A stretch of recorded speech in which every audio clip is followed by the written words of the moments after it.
Why the sun and the moon lived in the sky. Many years ago, the sun and water were great friends, and they both lived on the earth together. The sun very often used to visit the water, but the water never returned the visits. At last, the sun asked the water why he never visited. The water replied that the sun's house was not big enough, and that if he came with all his people, he would drive the sun out of his house. The water then said, "If you want me to visit you, you will have to build a very large house. But I warn you that it will have to be very large, as my people are numerous and take up lots of room." The sun promised to build a very large house, and soon afterwards he returned home to his wife, the moon, who greeted him with a broad smile.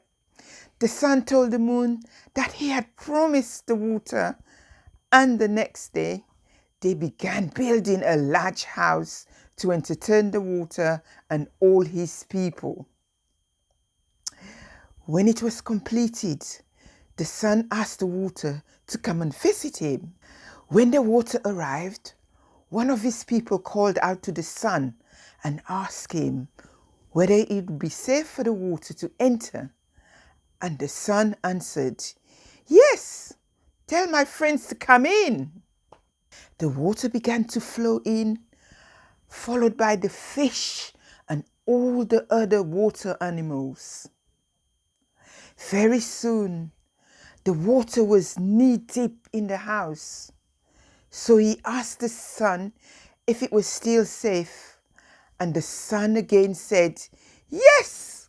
So more of them came in. When the water was at the level of a man's head, the water said to the sun, "Do you want more of my people to come in?" Not knowing any better, the sun and the moon both said yes. More and more of the water people came in until the sun and the moon had to sit on top of the roof. The water once again asked the sun if it was still okay to keep coming in. The sun and moon answered yes. So more and more of the water's people came in.